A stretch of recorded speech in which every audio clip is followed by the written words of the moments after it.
That is crazy, all those tough lessons worth this one, and I'm speechless right now. But the trophy is the visible part. The lesson is harder to photograph. Aryna Sabalenka had already won in New York once, yet the second title sounded different when she spoke on court. It carried the weight of finals she had allowed to escape, matches where power was never the problem, and emotion changed the terms of the contest. A third US Open would not be a test of whether she can hit through anyone. It would test whether the method survives expectation. Relief mattered because it carried the memory of 2 finals where expectation had tightened around her. Sabalenka's game has always looked loud. The first strike, the speed, the sound of the strings. Under pressure, that force could turn inward. She expected a final to confirm what reaching it seemed to promise. When an opponent resisted, frustration arrived, as if the match had broken an agreement. Her later account is unusually blunt. The mistake was not caring too much. It was treating the emotional surge as proof that the contest was going wrong.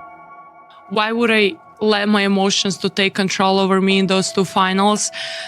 And it felt like I thought that, okay, if I made it to the final, it means that I'm going to win it, And I sort of didn't expect players to come out there and to fight. I thought that everything going to go easily my way, which was completely wrong mindset. Look at the sequence and a pattern appears. New York in 2024 gave her the first title. The next season brought more major pressure, more moments where the match could tilt on a reaction, then another US Open final. The scorelines show one layer of the progression. The deeper change is between points, less argument with what just happened, fewer seconds donated to the previous mistake, a faster return to the only ball she can still influence. Across Melbourne, Paris, Wimbledon and New York, the scorelines reveal pressure repeating in different forms. Control can sound like suppression, as if the champion simply learned to hide the same storm. Sabalenka describes something more practical. She began taking responsibility for the reaction itself, asking why a particular moment produced it and what she could do before it spread. That distinction matters. Suppression spends energy pretending nothing is happening. Recognition gives the feeling a name, then hands the next decision back to the player. I'm really proud of myself that I actually take responsibility over my actions, and it actually really helped me to understand myself, why I'm reacting at something specific way, like just to understand myself better. And in the 2025 final, she felt the old route opening twice. A break disappeared. The crowd changed. The body recognized the familiar invitation to rush, complain, or hit harder than the point required. Her response was a small refusal. No, not again.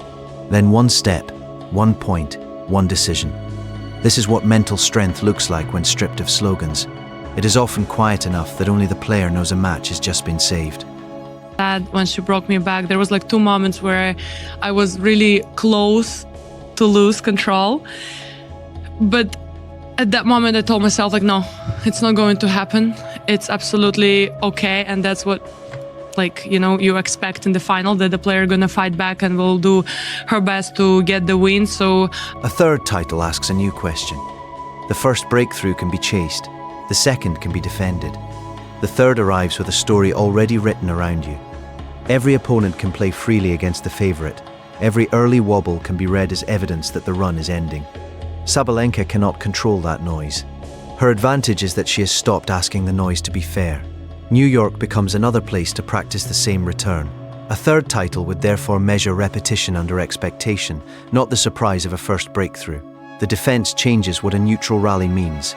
A routine hold can feel like an obligation, while one loose game appears to confirm the story everyone came to test. Her work is to keep that larger script outside the next point.